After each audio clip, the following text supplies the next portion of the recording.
What is up दोस्तों, कैसे हो? आज हम बात करेंगे बहुत ही एक्साइटिंग टॉपिक के बारे में, reconciliation for damaged goods by carrier और एफसी। अभी ये बेसिकली रिकंसिलिएशन बहुत ही इंपॉर्टेंट है। ये रिकंसिलिएशन में ये होता है कि जो भी आपको रिटर्न्स आए हैं, ठीक है, वो बहुत सारे टाइप के होते हैं। एक होता है कस्टमर डैमेज, कुछ हो सकता है कैरियर डैमेज, कुछ हो सकता है अगर आप मटेरियल एफसी में भेज रहे हो तो एफसी डैमेज, और कुछ हो सकता है क्वालिटी इश्यूज, राइट? क्वालिटी या मिसिंग पार्ट्स, जो भी हो। सो बेसिकली देखो, ये जो होता है quality, missing part, customer damage, ये सारी चीज़ें हमें अकाउंट करनी है। मतलब क्वालिटी का इशू है तो हमारे पे है, मिसिंग पार्ट है मतलब हमने कुछ कलम कम भेजा है।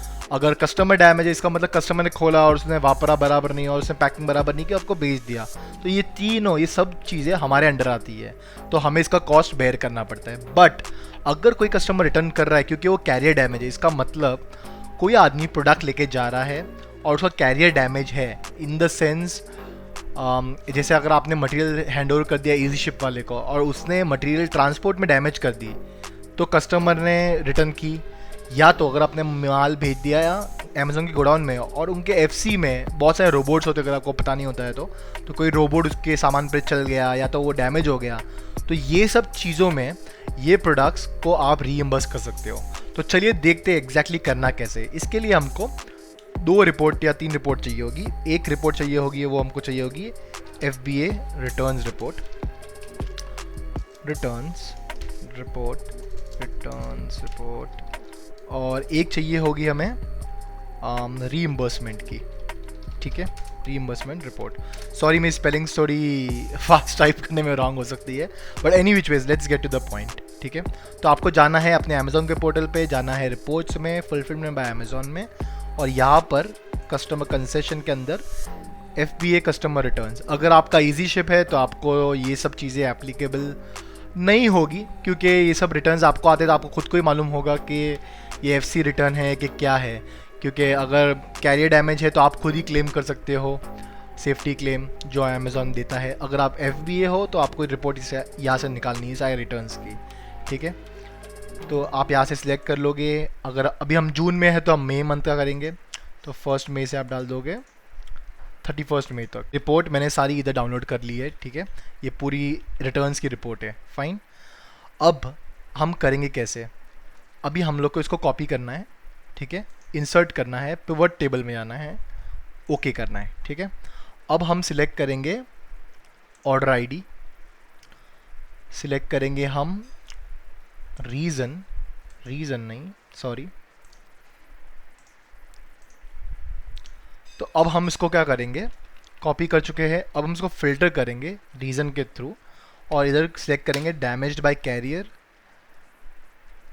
देखिए बाकी कुछ तो हमारा नहीं है, अनडिलीवर्ड हम लोग को बेयर करना पड़ेगा, क्वालिटी हमको बेयर करनी है, ऑर्डर्ड रॉन्ग आइटम ये भी हमको बेयर करना है, missing part, carrier by damage by carrier ये हमारी गलती नहीं है। तो हम इसको कॉपी करेंगे, अब हम इसको पेस्ट कर देंगे। ये एक और नया शीट बनाना है कैरियर डैमेज करके, उसमें हम इसको पेस्ट कर देंगे फ़िलहाल के लिए, ठीक है। अब हमको रीइंबर्समेंट रिपोर्ट्स निकालनी है। वो आप कैसे निकालोगे? सेम रिपोर्ट्स में जाइए, फुलफिलमेंट बाय अमेज़ॉन, फिर आपको जाना है पेमेंट्स में, रीइंबर्समेंट डाउनलोड करना है। सेम मई मंथ के लिए आप कीजिए, मई नहीं आप जून तक कीजिएगा, क्योंकि कोई रीइंबर्समेंट थोड़ा लेट भी आता है। तो आपको 1 मई से, आज अगर 9 जून है तो 9 जून तक कर लीजिएगा। डाउनलोड कीजिए और इधर पेस्ट कर दीजिए, ठीक है, मैंने इधर पेस्ट कर लिया है। अब हम करेंगे इसको रिकंसाइल, मतलब ये आइटम को हमको चेक करना है कि ये कस्टमर डैमेज बाय कैरियर थी, इस आइटम का रीइंबर्समेंट हमको आया है कि नहीं। तो हम रिकंसाइल में जाएंगे, ठीक है। अब मैं कैरियर डैमेज के इसको कॉपी करूँगा, रिकंसाइल में जाऊँगा। अब यहाँ पे मैं डालूँगा रिकंसाइल, ओके। अब मैं इसको वी लुकअप करूँगा, कॉपी करूँगा ऑर्डर आईडी को, फिर जाऊँगा रीइंबर्समेंट में, इधर ऑर्डर आईडी पे सेलेक्ट करूँगा, यहाँ तक ड्रैग करूँगा, एंड तक जाऊँगा, और अभी डालूँगा मैं F4 ठीक है, F4 comma number 2 number comma 0। अब देखिए ये आ गया, इसका मतलब ये ऑर्डर आईडी इसमें था, ठीक है। अगर ये नहीं होता तो हम इसको रीइंबर्समेंट क्लेम कर सकते थे। अब एक एग्जांपल दिखा देता हूँ। लेट्स से अब ये ऑर्डर आईडी है, कौन सा ऑर्डर आईडी था ये, एक बार कॉपी कर लेता हूँ मैं। ये ऑर्डर आईडी है। लेट्स से अभी मैं इसको चेंज कर देता हूँ 5। अब देखिए इधर एन आया।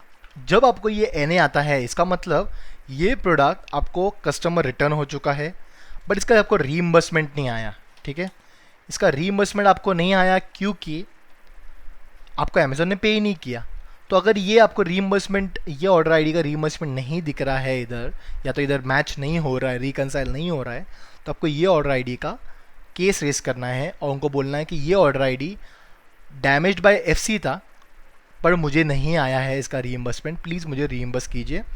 और जनरली आपको 2-4 दिन में इसका रीइंबर्समेंट आ जाएगा अगर आपको इसका रीइंबर्समेंट नहीं आया है।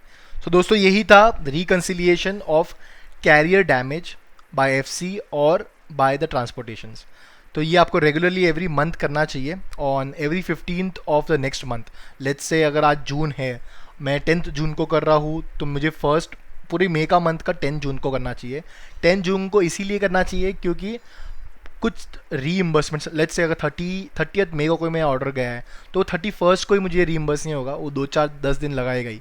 तो हमको हमेशा हर पीरियड के 10 दिन के बाद का गैप लेके करना ही चाहिए। सो पूरा मई का मंथ अगर मैं करूँ 15th ऑफ जून को, तो डेफिनेटली सारे पेमेंट्स आ जाने चाहिए, तब तक सारे रीइंबर्समेंट भी आ जाने चाहिए। तो एग्जैक्टली आपको यही करना है। अब नेक्स्ट पार्ट में मैं आपको अलग टाइप के रिकन्सिलिएशंस बताऊंगा जो आपको रेगुलरली करने चाहिए। अभी के लिए इतना ही। अगर पसंद आया हो तो लाइक कीजिए, सब्सक्राइब कीजिए और कमेंट्स में बताइए मुझे अगर आपको कुछ प्रॉब्लम है, कोई डाउट है, तो मैं ट्राई करूँगा उसको सॉल्व करने की। मिलते हैं अगले वीडियो में।